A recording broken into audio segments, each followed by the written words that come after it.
heard that. Yeah, it's a new thing. Yeah.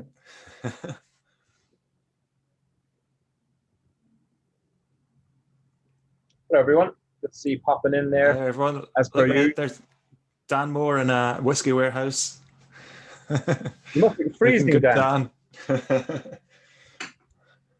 Sorry for keeping you guys waiting. We didn't realize the time until we were chatting away. Oh, it's done 8 o'clock. So we're going to give it, as per usual, guys, we're just going to give the seconds so that any stragglers, a few more people join the waiting room so that everyone gets settled in.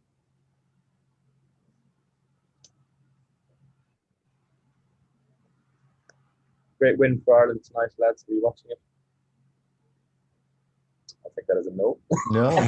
I never had the attention span for football. I was like, I've got better things to do in 90 minutes. I haven't kept up with the friendlies this week. Who were Ireland playing? Andorra. All right, the mighty Andorra. Mighty Andorra. I was there once. Confidence builder match. Well, it nearly wasn't. They went 1-0 down. I think that's as close as you get to international jumpers for goalposts.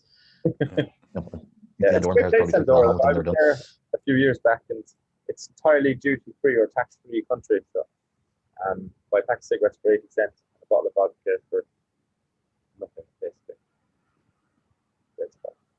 Anyway, everyone else is bored by the football and chatting, and the waiting room in the little participants thing has been quiet for a bit. Brendan Power says hello, Brendan. So we'll get going, folks. Thank you so much for everyone for joining us. I know there's a lot of familiar names in there, but for those of you who are joining us for the first time, maybe, my name's Luke. I'm the general manager of the Celtic Whisky Bar and Larder and Irish Whisky Experience down in Clarny, County Kerry. We're the world's largest collection of Irish whisky and the largest whisky bar in Ireland. Great cocktail menu, great restaurant as well. And we're also the Irish Whisky Experience, where we host kind of whisky classes, both in-house and bringing down visiting kind of brand ambassadors to do talks. That's where last August these kind of virtual tastings evolved from.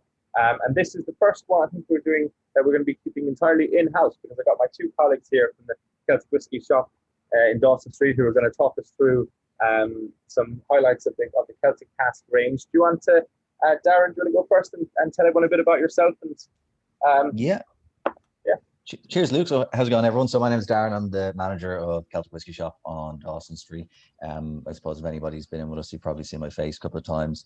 I mean, compared to, I'm sure, Al and Luke, I'm relatively new in the company. I'd spent a couple of years previous working for another major Irish kind of whiskey company. And before that, believe it or not, I had trained to be a teacher. So the way I like to say this is that the kids literally drove me to drink. I'm excited to be here for the tasting. I mean, kind of the Celtic Cask range is something that I suppose for me was relatively kind of new. But obviously ever since starting working in Celtic, I've had a chance to try some. I've been really, really impressed with what I've tried. Marvelous, excellent. And when did you start, Darren? I started in October of 2020, so just a baby. You're very, very new in the door. Because I knew it was last year, but in my head it was actually earlier in the year. It feels like you've been around for ages, so that's a compliment. We're yet to meet in person though, due to this pandemic. I know. And also someday. The fact that I'm allergic to Dublin. But, so Al, you've been with Celtic Whisky for a bit longer than the two of us. You've been there from the start, I believe.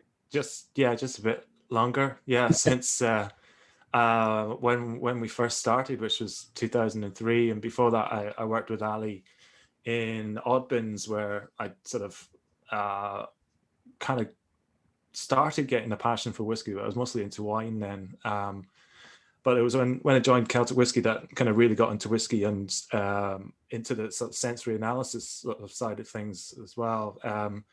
But over the years, sort of kind of being at work but doing other things as well, like playing in bands and running sort of races around the world and stuff.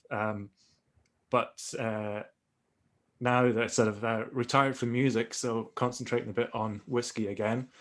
And yeah, right from the start, I was there when we did our first semi-official single cask bottlings, and they were Tyrconnell and Connemara's from Cooley Distillery, that would maybe just have the cask number on them and a little sticker saying Celtic Whisky Shop.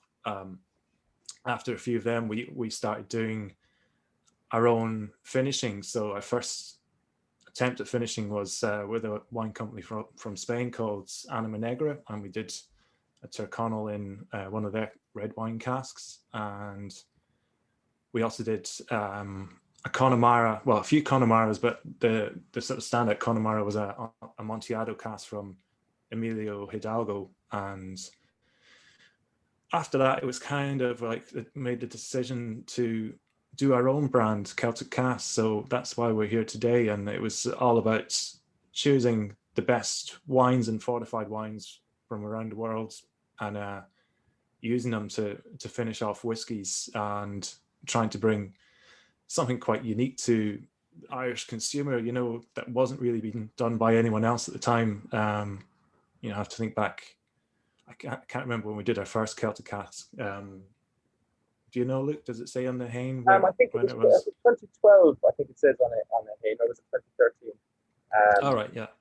So that, I believe, hang on, let me just double check here. That sounds about right. Anyway. Yeah, I think it was. Yeah. It's December 2012. Is what's on the back of the bottle. So late 2012, early 2013, I suppose. Those first single casks as well, Al, that you were just mentioning there, the Tyrconnell and Madeira, and that, you know, obviously single casks have become huge in the industry over the last few years, you know, from especially the high end middle to single casks, but also from loads of different brands. But they obviously weren't that common back when Tyrconnell were bottling ones for the Celtic Whisky Shop. Tell us a bit more about that before we go forward. What year would that have been? That would have been around 2005, was it? Yeah, I don't know if it was Cooley or Bushmills first, but we managed to get some Bushmills around about that time as well. Certainly around 2005 was our first Bushmill single cask, and at the time you couldn't get them. You know, you had to really harangue and hassle what were essentially the three whiskey companies in Ireland at the time. So that was Cooley, Bushmills, and Irish Distillers. And at the time, Irish Distillers wouldn't have anything to do with that kind of business. It was pretty much impossible to get anything exclusive from them, certainly for an Irish company. But Bushmills did it for a while before they sort of got sold and taken over. Actually, you know, thinking back, I think it was when they were actually owned by Diageo that we got the first single cask from them. That would have been around 2004. They were purchased by Diageo. Yeah, so I think it was 2005. I think I was right. Yeah, and the Cooley ones, we just got John Cashman. I don't know if anyone knows him. He's a great brand ambassador when he worked at Cooley Distillery, and he would come to us with 12 cask samples and say, "Look, here, choose something from these." And it'd just be like regular first fill bourbon casks, single malts, and that's how it started. You know, me and Ali would just taste them and decide, you know, which ones were the best. And it was a pretty hard job, because when you're tasting bourbon barrels, they all pretty much taste the same, but they're just some very delicate nuances here and there. Would be sort of mouthfeel or kind of levels of tannin and fruitiness that would make, you know, one stand out just a little bit above the others. So yeah, that was a great sort of learning process, and we kind of took that knowledge from those early sort of single casks into the Celtic Cask range. Well, I mean, we may as well get started. So we're gonna go in the order that you have them: a Hain, Cahir, a Day, a Tridiog, and a Cruigiog. And so a Hain was the first one, Alan. We reckon around 2012. Yeah. Do you wanna talk us through this one? Yeah.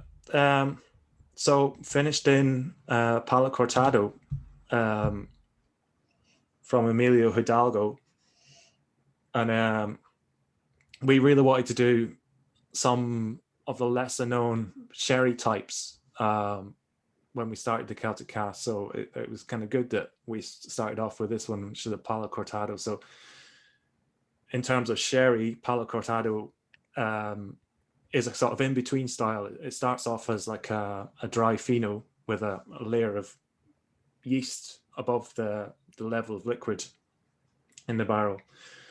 And for it to be called a Palo Cortado, at some point in the maturation, that yeast has to inexplicably disappear. It can't be manipulated like an Amontillado. So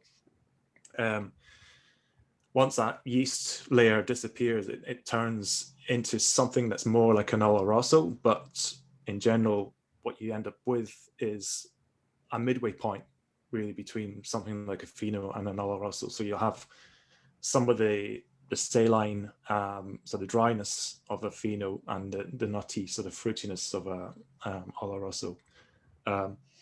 So we were kind of really happy with the way this one turned out. It's still one of my favorites. I think the balance of it is pretty special. There's nothing really overpowering with the sherry finish. It just really works nicely in balance with the whiskey. It's incredibly very fruity and kind of rich, sugary on the nose. Yeah. What, you'd probably maybe know this, Al, more than I would, but why do you think Palo Cortado isn't as used as much as, say, an Oloroso or a PX cask? Is there just an aversion to it generally in the whiskey industry, or is it one of those kind of unsung heroes? If you'd asked me that last year or even 6 months ago, I wouldn't have been able to answer it. But we've done a few sort of talks with people for our new podcast over the last few months, and I'm always asking people about sherry casks and why we don't get things like Palo Cortado. And the simple reason is most sherry casks that are used for whiskey are not really sherry casks. They're casks that have had something that's destined to become sherry vinegar or a sort of sherry type byproduct seasoned in them. So, something like a Palo Cortado, which is a pretty specialist and sort of high-end type of sherry, the people that make the barrels and send them to Ireland and Scotland aren't going to put Palo Cortado in them unless someone asks specifically for them to do it. And at the end of the day, they're going to have a whole lot of Palo Cortado that's not worth a lot of money because it's going to take on too much of the new oak sort of characteristic. When you sort of looking at sort of sherry bodegas and the aging of sherry, most of it's done in really old barrels that they've had for a very long time in Solera systems, and they don't want to get rid of those barrels at all. And getting an actual Solera barrel from a bodega is a really hard thing to do. But this one is a Solera barrel, like the Connemara Amontillado I mentioned, also from Emilio Hidalgo. So we've had a few Solera casks, and they are very hard to get, but this is one of them. I was lucky enough to join you on the most recent episode of the Celtic Whiskey Pod. For anyone's listening who hasn't checked it out, do check it out. With Eduardo from the Equipo Navas, and it was really interesting to talk about cask types. He did mention that there was one. Was he saying one point that there was 1 million or 2 million casks in Quebec? And he reckons that was only a couple of 100,000. They've been taken away over the years, and people didn't. Yeah. It's just goes to show you how hard it is to get these type of quality things. And Ali's often remarked to me when we were in Barney together that he just thinks sourcing the type of casks that we used, particularly in the early Celtic cask range, and that a lot of the guys from Hidalgo and that didn't realise the rarity of what they were handing over, and that he'd never get them back. As in, he'd never get them again now. If he went looking again to try and get these 50, 60-year-old Solero barrels, they wouldn't be gotten again. And it's something that brings a real uniqueness to the range. Although I don't know how old this one was in terms of Palo Cortado. Do you know that? No. I mean, you could be talking like decades, when you're looking at Solera barrels. They only really change them when they start leaking, and in general they'll try and repair them as much as they can over the years, because they don't really want anything that's sort of harsh new oak character in there. Mark in the chat says 80 years on the Celtic whiskey website. There you go. So there we are. That's an old cask for you. What was I going to say? No, this is really interesting. And something I forgot to say at the start, which I always think myself halfway into the tasting, is that we want to hear what you guys have to think. Guys in a non-gendered sense, folks. So please do get your tasting notes and comments in and let us know what you think about Celtic Cask Hain. There was a question about ABV in the chat as well there, and 46%. I think for all of them tonight. Are they chill filtered out? No. Nope, all not. No chill filtering. Can't afford it. No, I think if there's no need with the type of person that buys these whiskies, if they do form a haze because they're not filtered, then I think most people who are buying a Celtic Cask whiskey, they're going to know that that's the reason why there's a slight haze when they add water to it or whatever. So no. That old saying, it's not a bug, it's a feature. Yeah. It's incredibly kind of it's a really interesting texture. A lot more spicy on the finish than the nose kind of lets you on to believe it will be, and lots of chocolate in there as well. I really enjoyed this one. I did get a bit of the alcohol bang more than I expected at the start, but it's kind of mellowed out for me now. So yeah, it's really interesting. So Dan Moore asks, what is the one about? Do you want to answer that, Al? Or? Sorry, what was the question? What is the one about? I suppose it's Celtic Cask Hain one. So so obviously a Hain is one Oswelga in Irish. So do you want to explain how the name of it came about in that regard? Yeah, that was all kind of Ali's thing, and it is the first release, so it's number one. But he wanted a sort of Celtic theme throughout the whole range, and at one point we were going to have a whole bunch of different Celtic images on each new release. I think we ended up running out in the end, so couldn't get a new one designed every time we did a new bottling. But you'll notice the first ones are all slightly different on the labels. They, different motifs and obviously different numbers, different names. But that's the whole sort of thinking behind it, to make them as unique as the whiskey inside. Yeah. And they obviously are going 1, 2, 3, 4 all the way up to 30. What is it? 36. 30, 35, I think we're at, are we? Yeah. 36 was the last whiskey, and then 37 was the rum. Yeah. Well, Darren did say today. And obviously on the Hain Gold 3, because on the other ones, on the first ones, it's just the name Oswelga, you don't have the number, and then they added in I can't remember what one the numbers added in. But once the numbers added in, there is a bit of confusion where people do think it's an age statement, which is obviously I think annoying, but when you see one on its own, it's understandable. When they're in a row, it's like, of course, it's 1, 2, 3, 4. John is saying there's an echo on my mic, so maybe Al, if you want to talk us out into the second one, and I'll see if I can sort that out. And also, if anyone's got tasting notes, please, any comments on the whiskey, please do get that. So, yeah, well, I'm going to have another little taste of the Hain, and I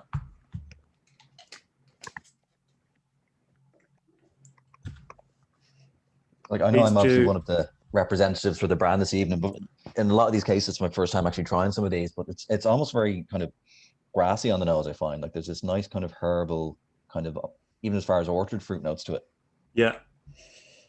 That's it's something I always get from a Fino cask whiskey, which Fino casks are very rare. So this is like somewhere between a Fino and Oloroso. But you get those kind of lifted citrus notes as well as a slight sort of grassiness. I find it quite different flavor-wise to the aromas. Like I think when you taste it, you're expecting something a bit sort of more fruity and lively, but it's more in the kind of chocolatey dried fruit sort of spectrum when you taste it. I don't know if that my audio's come up a bit better. Some of the Paulo Cortado casks can be very very juicy, very chewy. I think some of the Dunville ones are much kind of fruitier on the finish than this is, as you're mentioning, that you don't get those same kind of chocolatey notes.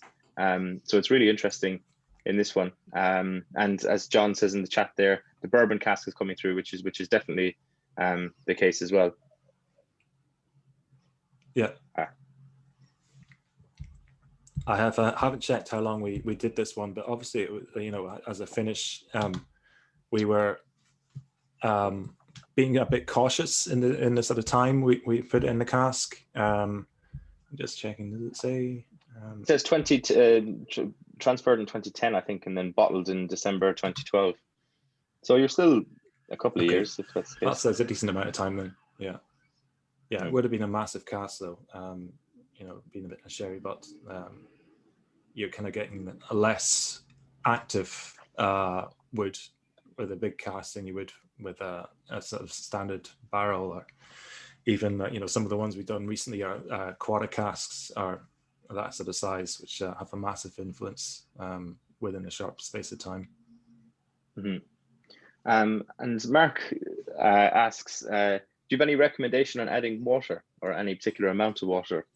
What are both Darren and Al's opinions on this now? Oh, the water thing. So I generally don't, but that's mostly because I just can't be arsed. I was fine. Like you're trying to get it to an exact science of I need to add X amount of drops of water. I'm like, just drink the thing. Now, obviously, it will have a chemical reaction with whiskey. Like you can bring out the flavors. The way I'd always describe it is, you know, adding water to whiskey is like adding salt to a steak. You know, it's there to bring out the flavor. Just always try it neat first. I mean, it's not like you get your food on the table and then immediately start putting salt and pepper and sauces on it. See how it was cooked and then decide. But that's my opinion. Like I'm sure a lot of the whiskey purists will be like, no, add a bit of water. But I find it too finicky for me. I don't think there's a kind of rule book on it. And when I'm doing kind of sensory analysis, I definitely add water. But when I'm drinking for pleasure, I generally don't, because I like the hit of the alcohol, the burn. I think that's part of a whiskey. So yeah, generally, unless it's cask strength, I wouldn't really add any water. But it's up to everyone, how they enjoy it. Well, that's an insight into your mind, Al. You like the burn of the alcohol. Says the man who runs ultra marathons, and glutton for punishment.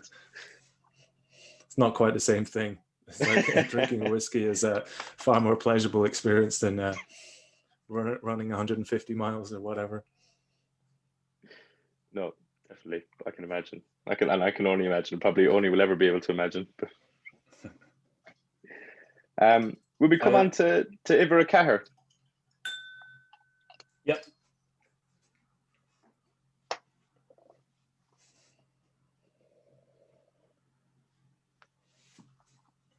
So at the start, because obviously in the last few couple of years, there's been a number of Celtic casks released in a go. Like we had 5 or 6 coming out in the last year alone, including the rum one that Darren mentioned. At the start, what kind of pace and in what kind of volumes were they coming out with? Obviously, This is 2001.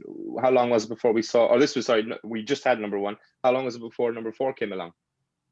I don't know how long it was, but I can tell you that it was a question of when it was ready. And at that time, we only had probably less than a dozen casks, maybe even just half a dozen casks at any one time. And it was a question of tasting them every 3 months and realizing when 1 or 2 might be ready for bottling and then sending them off. These days, we'll have a far better inventory, and it's almost like when someone at a proper distillery goes through their casks, they're kind of choosing what they want to release. And I mean, these days it's more a case of like, what do we want to release, how many bottles, and are the ones that we definitely need to bottle, or the ones that we can keep maturing and making a bit more of a decision that way. But certainly in the early days, it was like, is it ready yet? Okay, yes, it is. Let's bottle it. And this one, this is it's a Madeira cask, and I'm really looking forward to trying it today, because it's one of the only ones that I was kind of slightly disappointed in when it was bottled. Not because it was bad in any way, but it just wasn't as good as it was when I was tasting it with a view to sort of bottling it, and maybe it could have been bottled at cask strength. It might have been better at cask strength.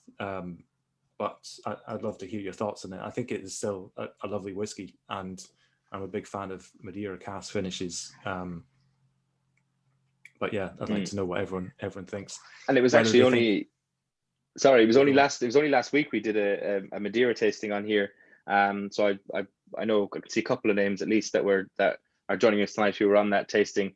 And it's obviously it's Barbito, so it's the same producer, the same bodega that has supplied the wine for the Madeira for our tasting last week for this whiskey. So maybe if anyone did both, see if you can find some similarities. Jared Kelly's already in there with really like the second one. So different. I think it's very different on the nose. It really is, Darren. Yeah. You can straight away you could guess that that's a Madeira cask. I know it's kind of obvious, but you definitely could, like, you know, if it was a blind tasting test, I think anyway. It's got those kind of marmaladey, oxidatey kind of notes to it that kind of come through on the nose. Irish chocolate orange. Yeah, exactly.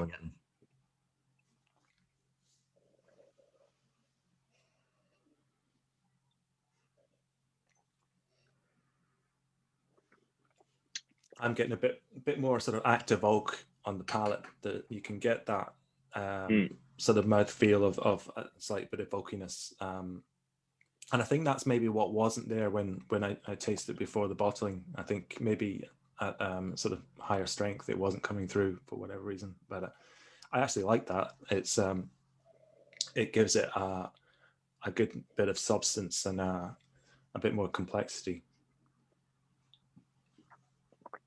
It's really, really complex. For me, I find that kind of the nose and the palate are more closely aligned on this one than with, say, number one. Incredibly tannic. It really grips the gums, at least in comparison to the first one. You can kind of feel it there. I don't know, maybe tannic isn't the right word, but it catches you at the front there anyway. You mentioned marmalade, didn't you, Luke? Definitely note that all the way through, nose to the mouth. Dan says, too bad it's sold out. It's a shame you weren't there 10 years ago, Dan. I think there was only, the first one was only less than 800 bottles. I think there was less than 400 bottles of this one done. So they're usually, although not always, they're usually quite small releases. Some of them are very, very small. There's been Celtic casks that are only 60 or 70, I believe, in terms of number of bottles that are released. I think 45 was our smallest, which is one of the Vinsanto ones, which they're such a small barrel you could carry it on your shoulder, you know. They're really, really small. No, definitely. And they're very quiet tonight, Al, with the tasting notes coming into the chat. Normally there's some great tasting notes. I don't know what it is. Laurie O'Dwyer just getting warmed up. Exactly. After this whiskey, they'll be hopping. The Laurie O'Dwyer asks, which distillery is the Spirit and CC4 from? Is this Cooley as well, or? This is Cooley, yeah. Most of our early ones were Cooley, and I think we never really mentioned it on the early ones either, where they came from. But it was always a case of, if someone asks us, you know, in the shop or sends us an email, we'll be able to say, yeah, this is Cooley or this is Bushmills or whatever. The only whiskey in the Celtic Cask range that we're not allowed to talk about is, I think, was it Celtic Cask 6? Whichever one was the pot still 12-year-old. That's a secret we'll have to take with us if anyone knows about it. I don't know where anyone would have got pot still from in 2013. Like, there's so many different choices on the island. That's it's more a case of who we got it through and how it came into our hands rather than the distillery itself. I know there's an incredible, interesting story behind it, but I'm not allowed to talk about it. But if you do see that one, I think it is a Celtic Cask 6. Try it because it's a fantastic whiskey. But no, I think that was our first. I think that was our first one from a distillery that wasn't Cooley, and the first few ones were unpeated Cooley and Cooley single grain, which is the Doe, the number 2. Haven't done many single grains since. I think it's probably time we should do another one, really. But here you go.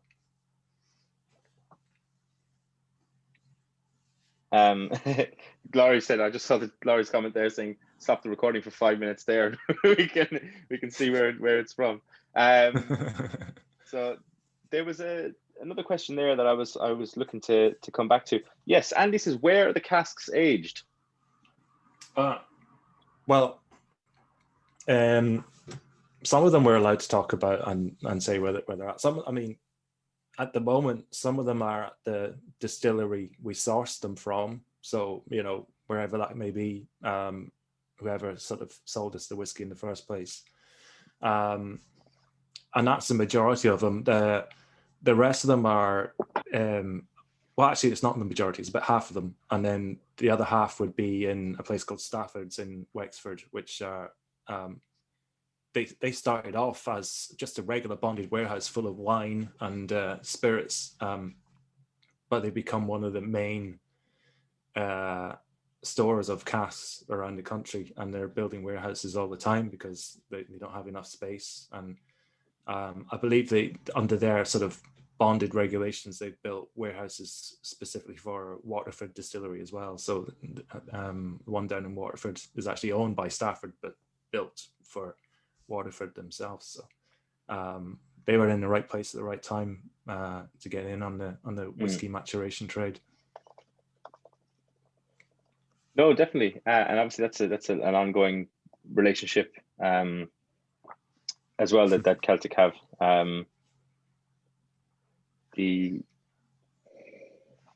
Sorry, just some technical difficulties there. This is a really interesting one. Again, as I'm saying, I'm surprised that people are so quiet with the tasting notes. Finally, David, a reliable gent who's always has fantastic input on these tastings, says roasted figs with some nice slice accompanying it. Yeah, no, that's definitely gets the figs. I assume. Finish. Yeah, but it must have been, I'd say, nice spice accompanying it. Yeah, a nice slice of spice coming in there on the finish.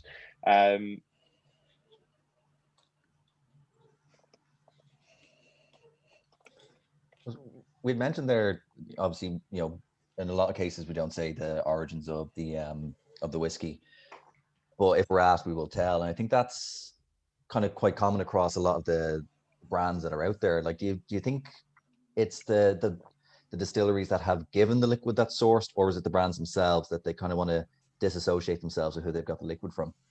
Well, I believe some, if I could be wrong, maybe I'll correct me on this. I know a lot of third parties buying, you know, that we'll know that X brand is Cooley, you know, or X brand is Bushmills. I think a lot of them have to sign NDAs when they're buying the stuff. So even if they wanted to say, yeah, this is where we got it, this how old it was matured in, they're just literally, their hands are tied rather than, is my understanding. So maybe, I don't know if that's correct, Al, or not. Yeah, I'd say there's a lot of reasons. Also the fact that a lot of independent bottlers are maybe buying whiskey that's changed hands 3 or 4 times before it gets to them. You know, it might have gone from Bushmills to Teeling to someone else and then into their hands. So by sheer sort of process of being cautious, they're not actually going to say where it's from, because further down the line there might be a contract with someone that says that cask, you know, can't disclose what it is. But yeah, it's kind of a complicated world in that respect, where so many casks have floated around between different companies, like no one really knows what they're allowed to say about them. Doesn't sound dodgy at all. Welcome to Irish whiskey. Well, at least customs and excise are in control of the whole thing. So yeah. Yeah, exactly. Once they're getting their slice, they don't mind. Yeah. Their slice of spice. I'd love to know if anyone's got any comments on number 4 before we move on in the chat. Have you any final thoughts on it, Darren or Al? I would say probably of the two that we've tried here, I think it's probably more in line with kind of what I would usually drink. Like I'm a sucker for kind of those deep kind of fig, like rich flavors. I mean, that has more of it than, say, you know, Celtic Cask or Hain, as far as that one. Yeah, huge fan of that one. I'm just pleasantly surprised, because I remember being slightly disappointed in it at the time. I think it's actually a really nice whiskey, and I can't find any faults in it now. So there you go. John says 4 is slightly sharper than 1. Is that due to extra years in bourbon? What do you think, Al? No, I'd say it might be down to the actual style of the Madeira cask that was used. I don't think it's specified, but there's a kind of strong possibility it could be something like a Serchal or a Verdelho Madeira, which would explain that sort of fruitiness and the kind of slight sort of prickly sort of lightness to it. Whereas some other Madeira styles, like a Boal or a, what's the other one? Malvasia would give a bit more sort of dried fruit and sort of chocolatey character, certainly. So yeah, that's an educated guess. I could be completely wrong, but maybe it was a Verdelho or Serchal cask. And John mentions the age, is the bourbon maturation coming through? We spoke about the bourbon maturation coming through on the first one. No, maybe neither of you can answer this. I don't know. Maybe someone in the chat will. But let's say in a case of this, obviously sherry's hogshead or a port pipe are much larger than a bourbon cask. So if you've got something that's maturing for 11 years in a bourbon cask, when you're transferring it into a barrel that might have an extra 200, 300 liters of storage in it, do you tend to double up the bourbon quantities? Do you tend to? I know in some of these cases, Ali had the casks downsized, the original wine casks to fit. And then at what point does it stop being a single cask? If you've got 2 bourbon casks going into finish in Madeira, what are your thoughts on that before we come on? It is a single cask, but it's a single cask finish. And I think in all of the early ones, certainly it was a case of getting 2 bourbon casks or 1 bourbon cask, depending on the size that it was going into. But certainly with port and with sherry, and probably with the Madeira one we just tried, it was 2 bourbon casks put into 1 finishing cask. But in terms of flavor and style, those 2 bourbon casks would have been very, very similar in character. So similar that you probably wouldn't be able to tell the difference between each one. And would you and would that, when you were mentioning at the start, tasting bourbon casks and the subtle differences, would you have deliberately tried to pick 2 that are the same, or would you have gone, this one brings in some really interesting orchard fruits, but this one has much more vanilla, let's use both of these, or was it just, I have these 2 bourbon casks, I'm going to use these? There are kind of several approaches you could take. A lot of the time it would be discounting 1 or 2 that maybe had just some sort of harsh notes. Maybe the oak was too active and it was a little bit spicy, peppery and hot sort of tasting. But I think with all these whiskies, the main thing we're looking for is a sort of element of fruitiness and a sort of element of mouthfeel and softness at the same time as complexity. So it's kind of ruling out any of the harshness and finding the high levels of fruit and complexity at the same time. Oh, interesting. These are the silly little questions you don't think about until you start thinking about them, So this is number 10, or Ivera or De. Tell us a bit about this one now. This is essentially a Connemara, but a red wine finish from a Rhone producer called Domaine des Anges, who we used to import, but we actually don't import them anymore. But make some really nice Côte de Rhone and Côte de Rhone Village wine. So I think this is a Côte de Rhone Village cask, which I can't remember ever seeing used for whiskey. You get lots of Bordeaux and Burgundy, but I don't remember seeing a Côte de Rhone. And it doesn't mean anyone, no one's done it. I'm sure people have. But we were impressed with the way Anima Negra from Mallorca as a red wine was working with whiskey. So this was our next step with red wine, and it was a case of why not give it a go? Try it with a peated whiskey from Cooley, and that's what we have now. It's actually absolutely incredible on the nose. Yeah, it's really there's words you can't put in. It's like when you open a room to a musty old house or something, but in a good way. Yeah. Old leather books and like an old library. When you open a book in an old library and you get that sort of smell of the old paper. There's a bit of something like smoky bacon there as well, but it's not really real smoky bacon. It's almost like smoky bacon crisps or something like that.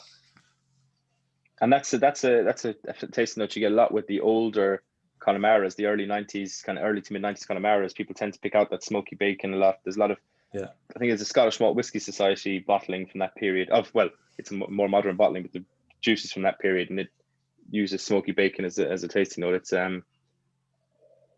really interesting. Is it frazzles or something like that? Is that what they're called? Little bacon fry things. Yeah. I'm getting a lot of citrus there as well, that orangey sort of note, and a bit of mace. I always seem to get mace and cola, that kind of thing, from a red wine finish. I always find that kind of the fruitiness of a wine cask, whether it's red wine or sherry or PX or whatever, always marries really well with kind of a peated whiskey. It's kind of something I've discovered recently with the likes of, say, Smokeheads or Kilholmans. So to have the aromas present in this with the wine cask is just it's phenomenal.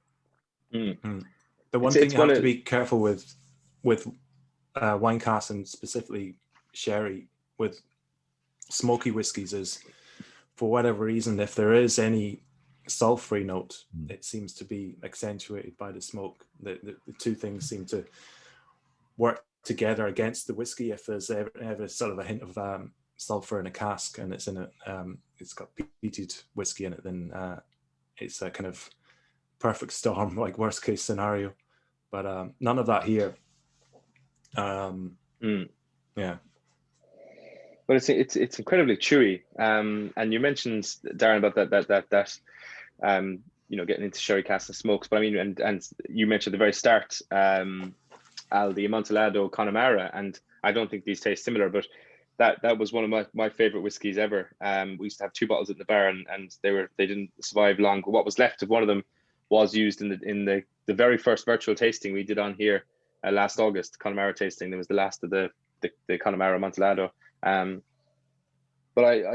Celtic Cask has been sleeping on me. I didn't realize how good it was. To be honest, I'd forgotten about it as well, because there are so many of them, and a lot of the time you forget about the good ones and you only remember the exceptional ones. But I really like this. We got some great comments coming in. People have had their third whiskey, so they're starting to loosen up their fingers. Brendan Power says, it smells red. I've no idea how or why it smells like a color. There's a word for that when you smell in color, isn't there? I don't know. No one's gonna hit Darren or Ali, don't know. Chroma something. Kind of hate. Yeah, if they're using Greek as the origin, it'd be chroma something or other. But I don't know. John says we're reaching the serious part of the tasting. So Andy says it smells like a much older whiskey. David says bobbing for apples on Halloween. Breen says nose, a dark shredded nook in an old library. A dark shaded nook in an old library, sorry. David says feels like a tasting note. Feels like that tasting note was like an SMWS name. I'm not sure which tasting note you're referring to there, David. Maybe let us know. Breen says beside a warm turf fire, 100%. Laurie says, wow, on the palate, sweetness of stewed fruits sits very well on a bed of light smoke. Jared Kelly says, a grower, definite leather smoke, Connemara peat. Oren Kelly says, synthesia or synthesia. I looked it up as well, or chromathesia as well. So there you go. So you're both right. Brilliant. I know this is because, Darren, you're going to talk us through the next 2 whiskies. So while you still have center stage, Al, Is you write most of the tasting notes for the website? Am I not mistaken? Yeah, and all the back label ones for Celtic casks and anything else going. It's it's one of the perks of the job. But sometimes I get emails or calls and saying, what do you mean by this? I think it was one of the Middleton ones. You called me up about one of the single cast Middletons, because this is maybe a sort of cultural divide. I'd put a tasting note of something called Oddfellows, which it might be a sort of generation gap, I don't know, but Oddfellows are like a sort of hot cinnamon sort of sweet, but that went over a few people's heads. I remember that, actually. I remember saying that to you. I totally forgot about that until he said it. He was like, tastes like Oddfellows, and I was like, it's a weird out of context. It's a weird thing to read. What was Albin tasting? Yeah.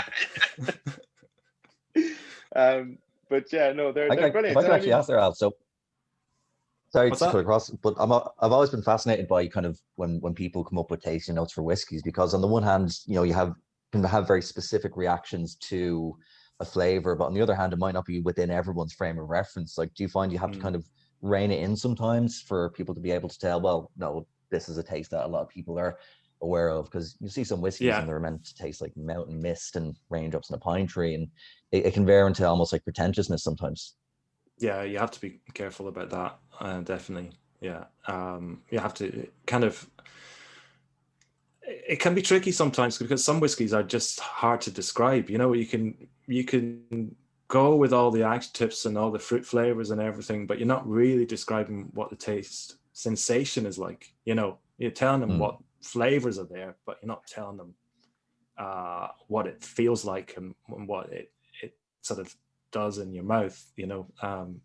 But yeah, it can be hard sometimes to come up with the right way of describing something. Someone who I really like is Serge Valentin from Whiskey Fun. His tasting notes are great and completely mad sometimes with his sort of descriptors. But yeah, if you want to hear some crazy ways of describing whiskey, go to Whiskey Fun and see his tasting notes. We'll definitely check that out. I remember when first time I visited the Scotch Malt Whisky Society maybe 4 or 5 years ago, sitting in their branch in Edinburgh, and just being like blown away by these insane tasting notes and names they have in the bottles there. I think one of them, I can't remember, was this there or was this one we got in the bar? It was, or when I did it at a different tasting, but it was riding a goat bareback up Mount Etna or something was a tasting note, and you're like, what is going on here? Because someone has to be able to get that tasting note from a whiskey. You have to, at some level, some visceral level, be able to have either directly experienced that or greatly empathize with what that would feel like, in order to put it on a bottle. So fair play. The late great Michael Jackson, not the singer, the whiskey writer, he had in one of his books Lebanese hashish as one of his aroma profiles. So yeah, he was a good guy. Nice.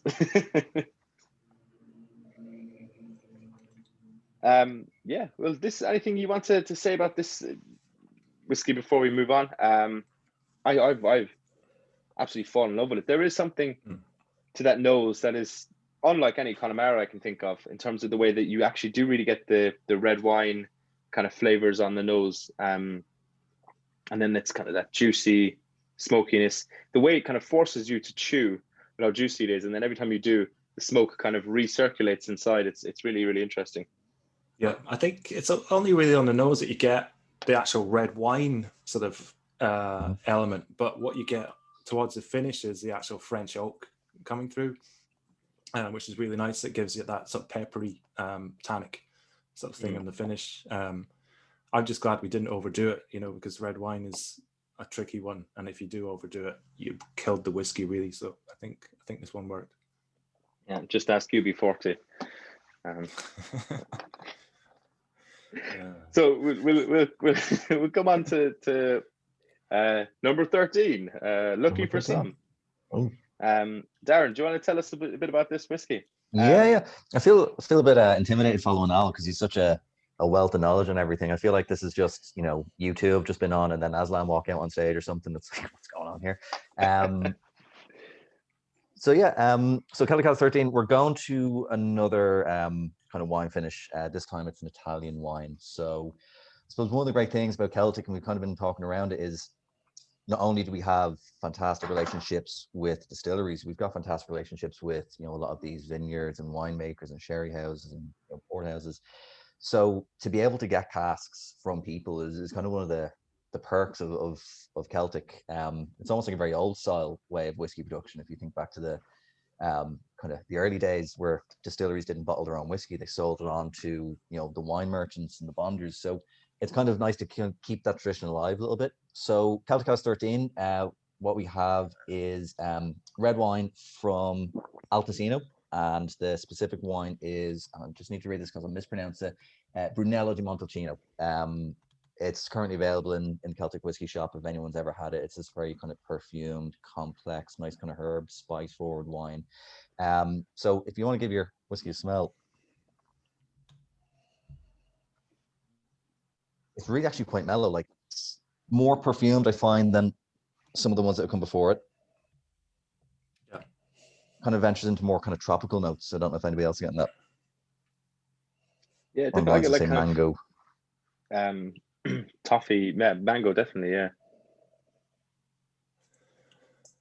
I mean, like, we're always talking about the what whiskeys having finishes, but I suppose the common standard in the industry these days seems to be like maybe throw it in a cask for 6 months and then it's finished, you know?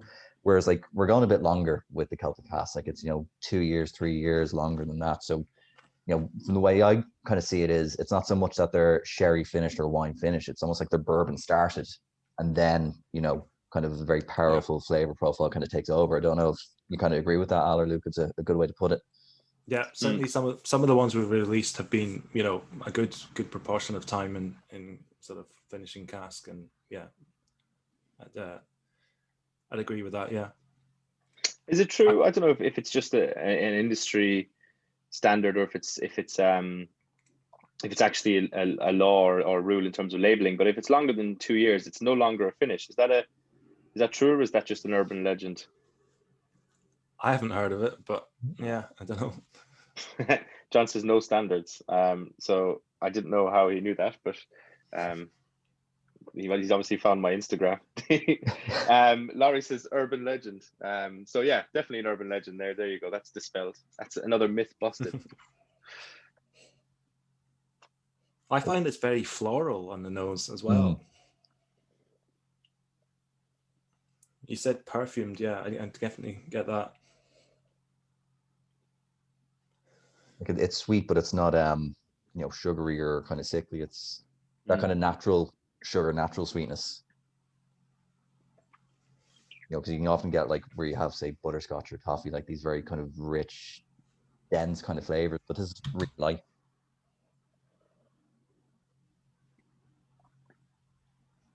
So just, I suppose, a bit of background on production. So it's double distilled. It's spent the first 11 years of its life in the ex-bourbon barrels, and then it was transferred into the Italian wine cask for a further 2 and a bit years. Like it wasn't quite 3, but it was a good deal more than 2, if I remember correctly. John in the chat has said nose is grappa, and that's really interesting because I wouldn't have ever pulled that up myself. But now that he says it, it actually really works. Yeah. No, I totally get that. Yeah.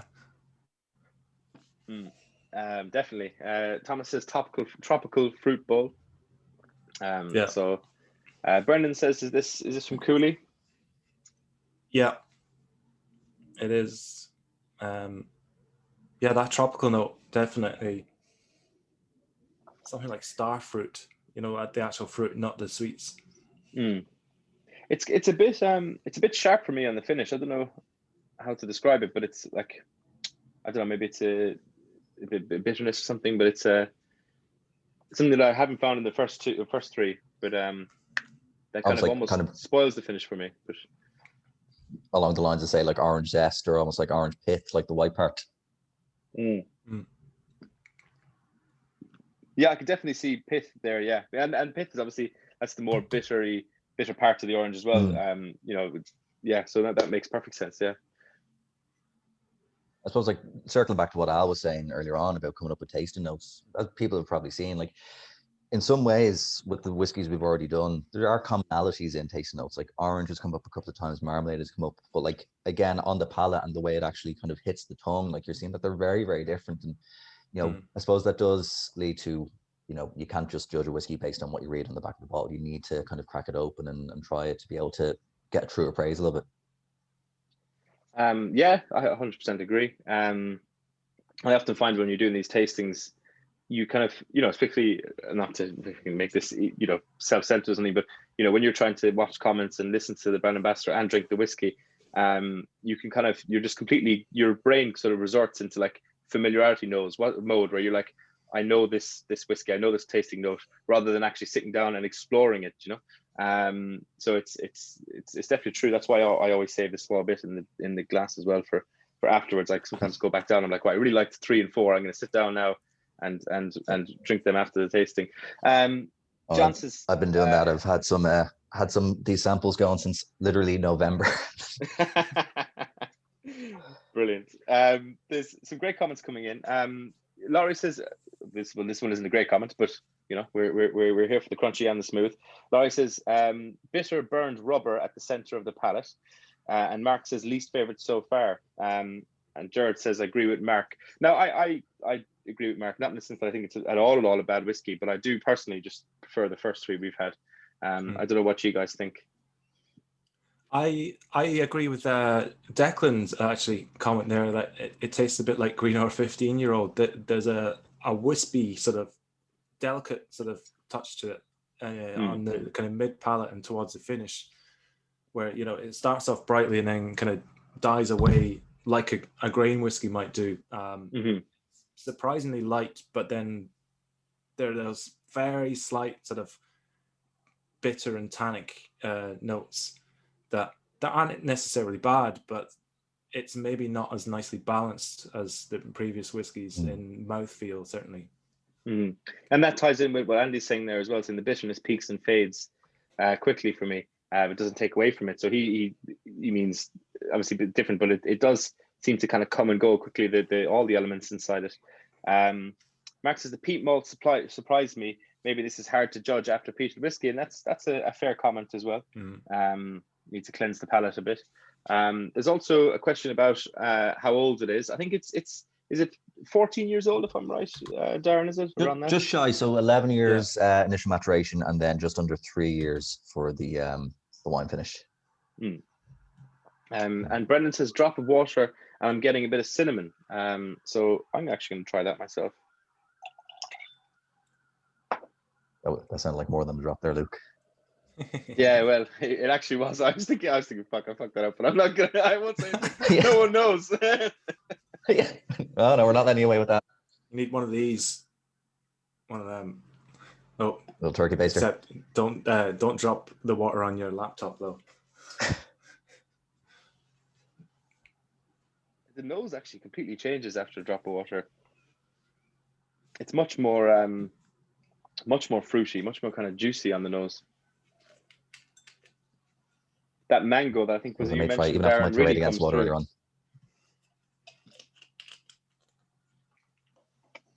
I'll give it a go with some water.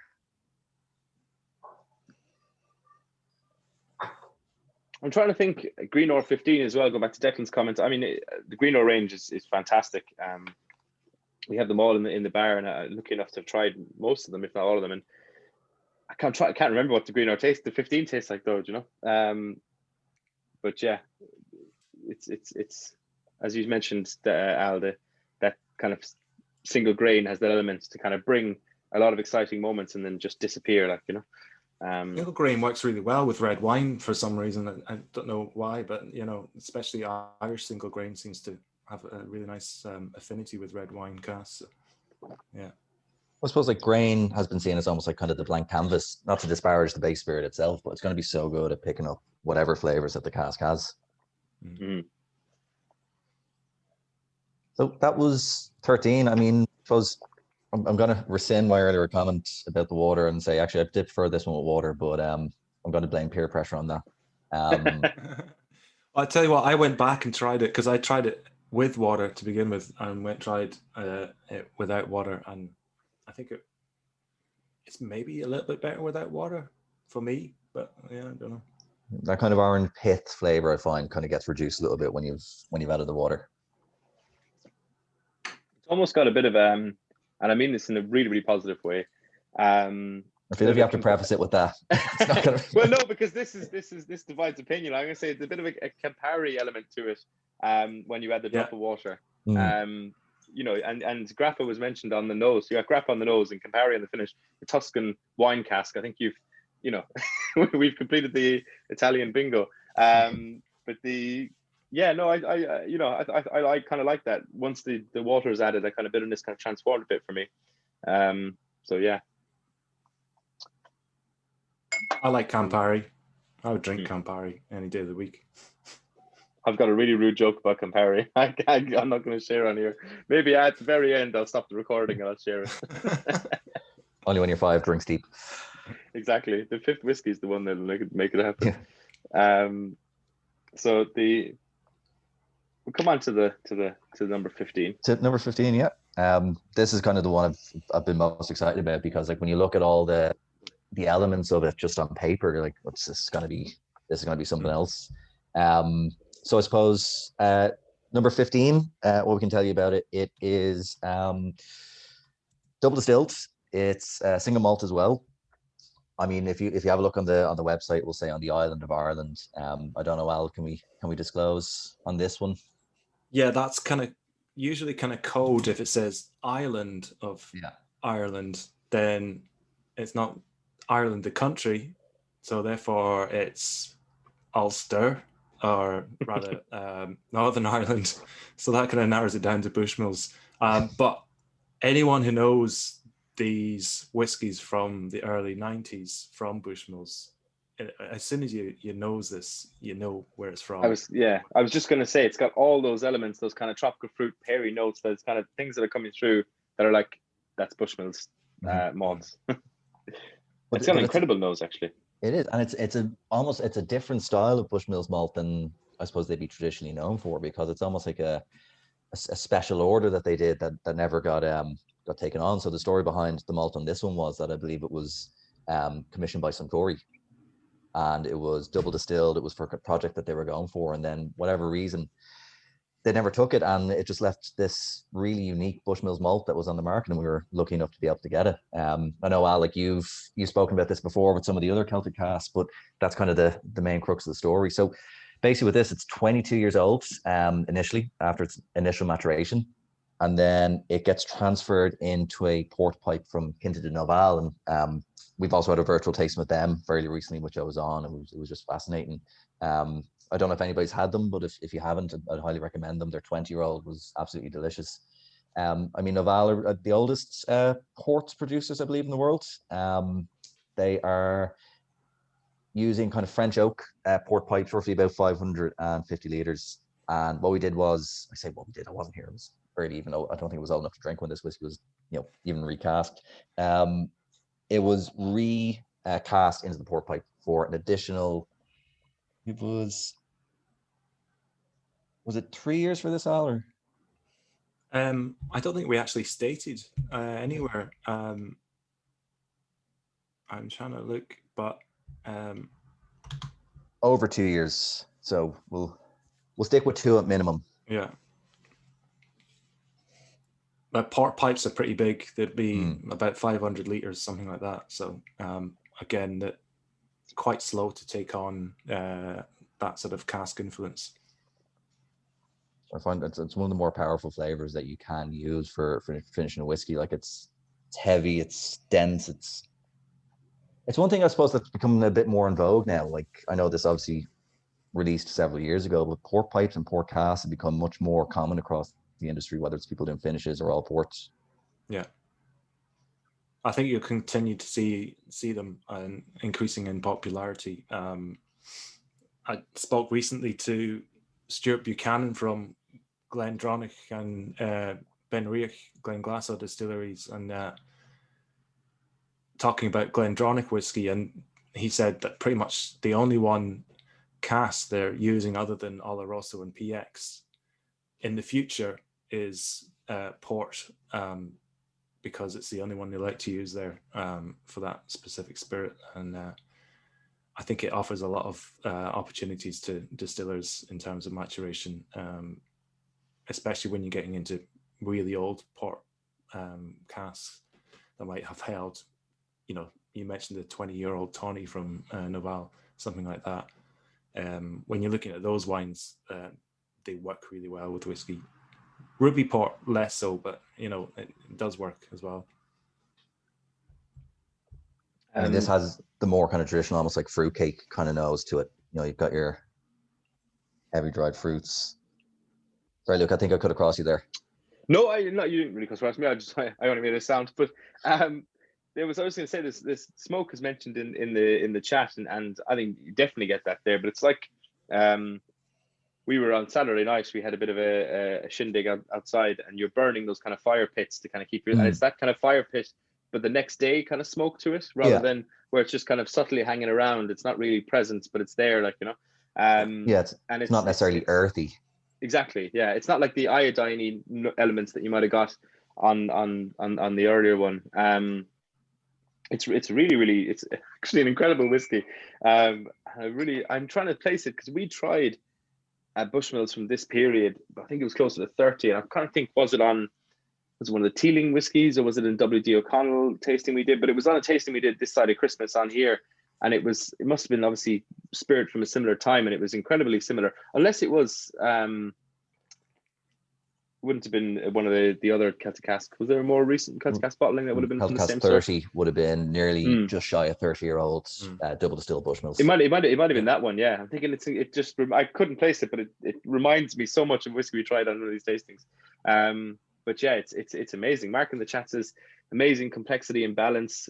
Tina and Carson says exactly. Brian, which is kind of smoke but not peat smoke, is what they're saying exactly too. John says, is it white port rather than red, Darren? Al, I think you're better positioned to answer that than me. No, it's definitely red. Yeah. Yeah. I haven't heard of anybody white port's an white interesting one. I would like to see something like a single grain in a white port. I think that would work really well. Yeah. I feel like we. This is the problem with the whiskey industry. Yeah, I definitely have seen white port aged recently enough. I was talking to someone about it. Ken was in the bar, was on a tasting, but that would be interesting. I'm sure Teeling have some. I'm pretty sure Teeling have. I think port. Did we have? Yeah, there was a white port one of the single cask bottlings they did about 5 or 6 years ago, or when they first opened. There's something I get on these whiskies from Bushmills. I don't know if anyone else gets it. Let me know if you do. But it's what if I was writing a pretentious tasting note, it would be called petrichor. Petrichor is basically wet road, but on the nose I get loads of that, like a hot road in the summer that's just been sprinkled with lots of rain, you know. And that's the way I recognize these old Bushmills from the 90s. I get that note straight away.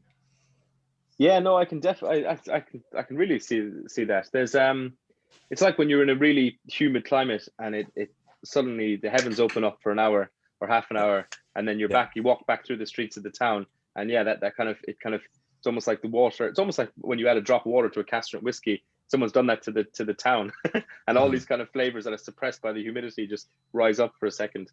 Brendan Power says, Luke, are you thinking of a whiskey from the W.D. O'Connell tasting, the 12-year-old?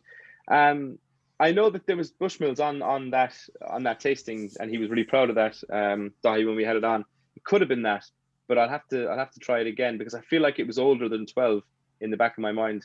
Vince says just a couple of drops of water makes a difference, but I can't put words on it. I might try a drop of water. I know Darren probably won't, but maybe you will as well, Al.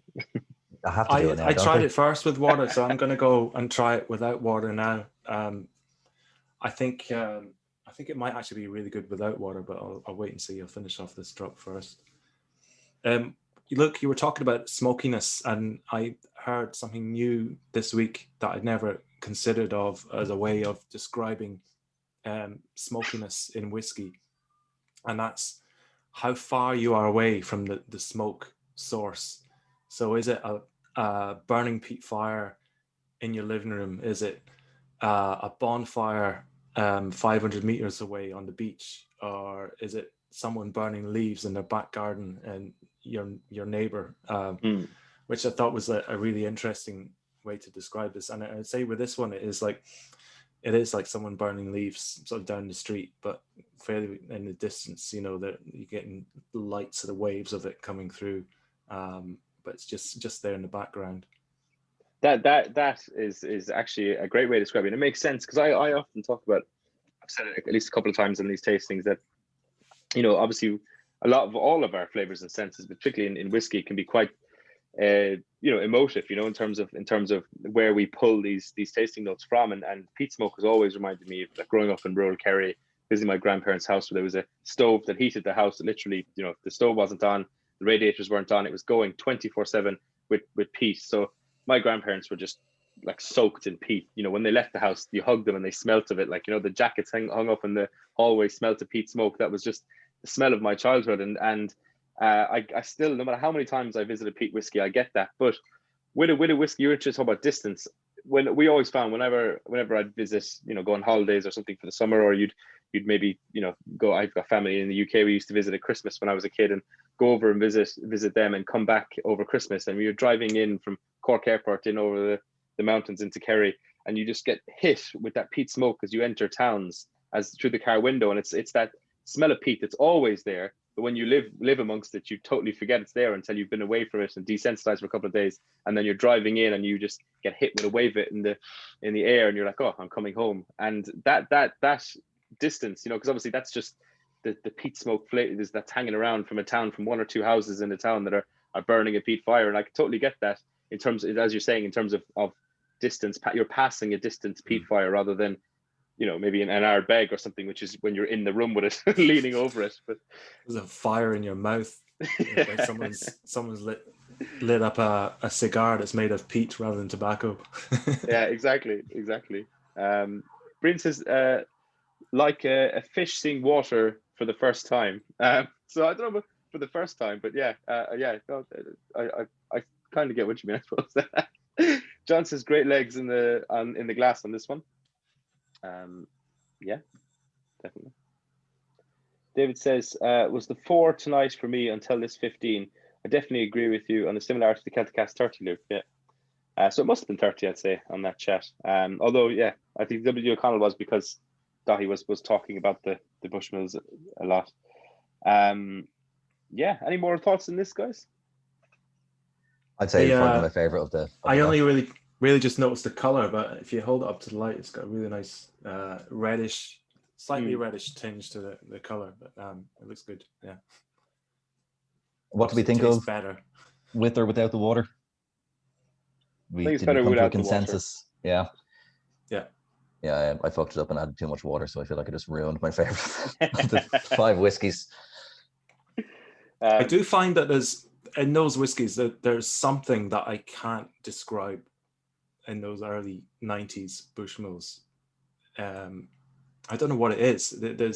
It's almost like a Japanese plum or something like that that's in there that I just can't put my finger on what the flavor is. One day I might get it, but it's there in all of them, all that double distilled stuff from the early 90s. Mark says he's not risking any water in the 15 because it's just perfect. And I agree with you, Mark. I mean, for scientific purposes, we had to try it out. But if I was trying it again, I wouldn't go near it with a drop of water.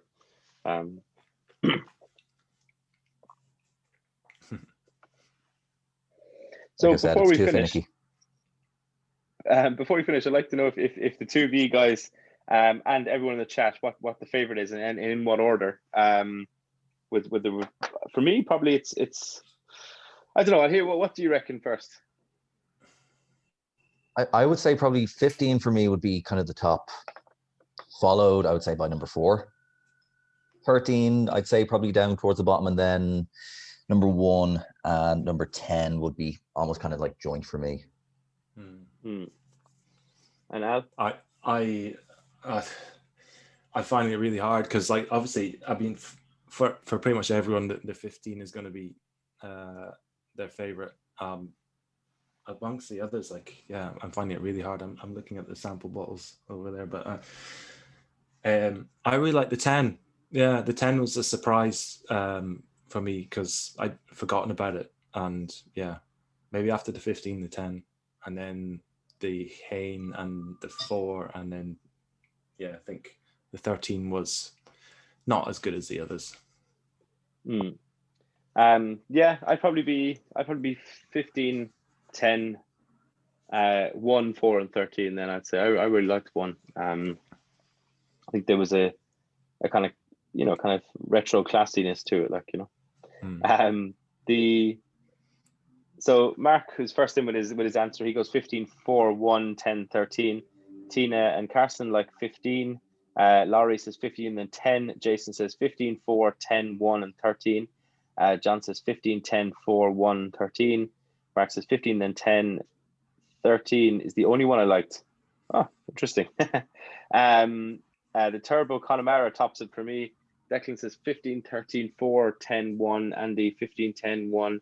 15, 4, 1, 15, 4, 10, 13, and then 15, 4. So 15 definitely is the winner. And then probably 4 and then 10, I'd say, just judging by what people have said there. In terms of the majority, but I'd say it's close between 4 and 10 in terms of coming in second. I suppose it probably comes down literally to your preference in terms of your ideas towards peated. Andy asks, can you tell us about any upcoming Celtic casks? Al or Darren, do you have any inside knowledge? What do we have? We've got some really nice Marsala casks maturing. And if you're into our sort of cask purchase scheme, you might have seen that we offered up the next batch of them for sale as public casks, so you could buy them, and I think there's still a few left. But we were really surprised with the early results of them. Suggest they're going to be fantastic whiskies, but they're kind of a bit long term. Well, not long term, but you know, they're not going to be out this year, I would say. I'm just trying to think what I've tried recently. There's some nice Vinsanto. There's a nice Bushmills in a Moscatel cask, I think it is. That's caught my attention. What else have we? Well, we tried a number of Dingle single casks last year on this tasting, and with Graham Cool, and we'll be trying them again at the end of this year, a year on, and I think they're all destined to be Celtic casks. They're all around 7 years old now, but I think Ali wants to leave them until they're at least 15. So that's a really early teaser for you. We have other stuff from some of the newer kind of small distilleries.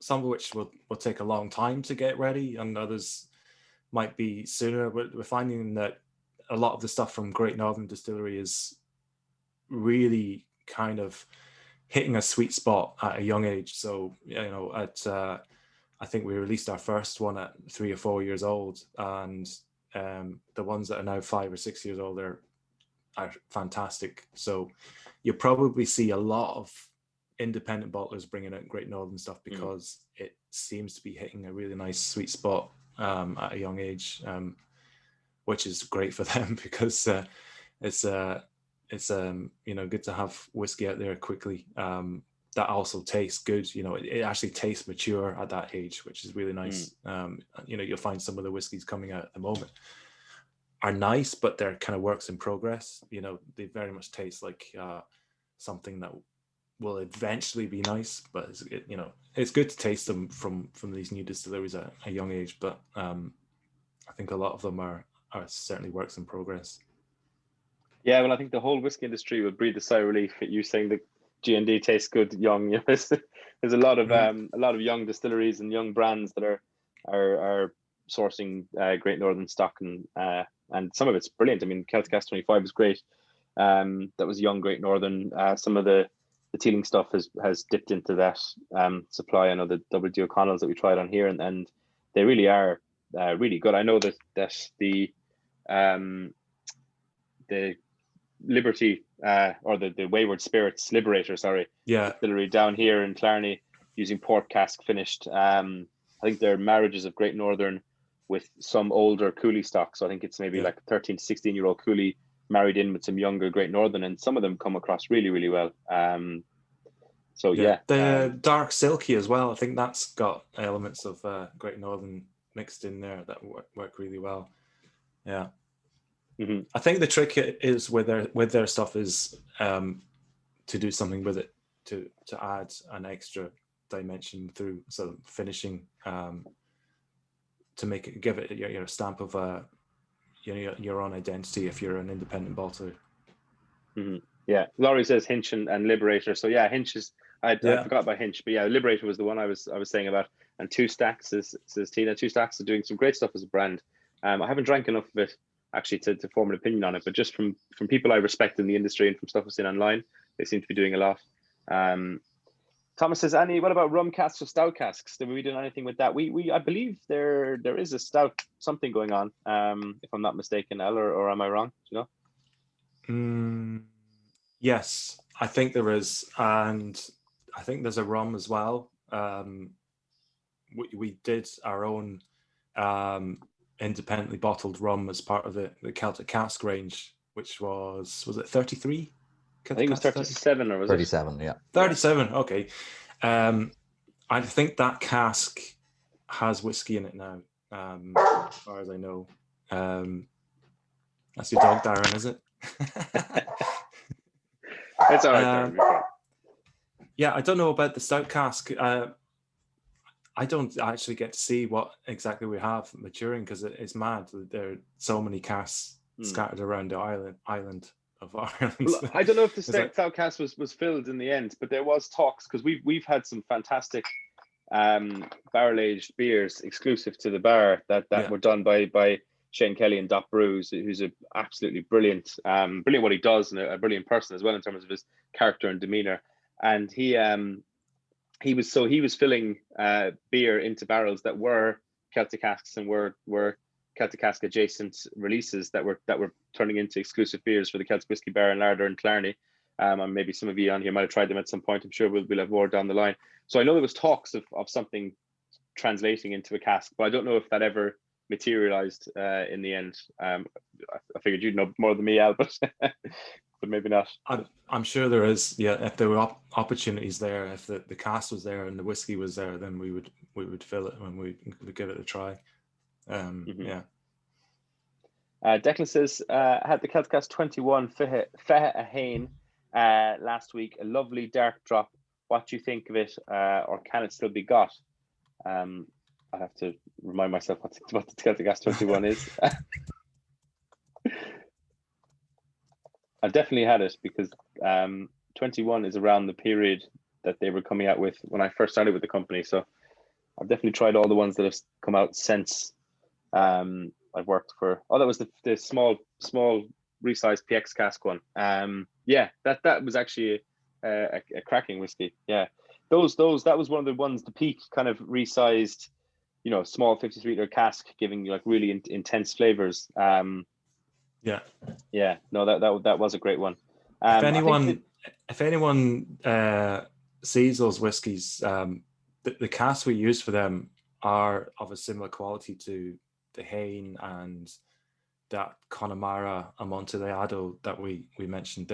They are basically Solera casks, but they've been Solera casks that have sprung a leak or broken and been rejected by the bodega, but then they've been recoopered into small quarter casks. So they've saved the good bits of wood and sent them to us to use for whiskey. So they're actually really good quality barrels, and that's why those whiskies are such great examples and massive sherry character from them, because the cask is smaller, but there's like really active wood in there behind there.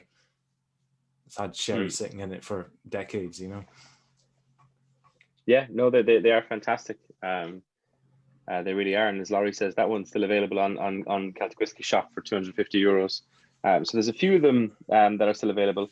I know a Hain is coming up as in stock on the website. Cahir isn't. Death number 10 is. 13 is. And yeah, 20, the 21 we just mentioned is in stock as well.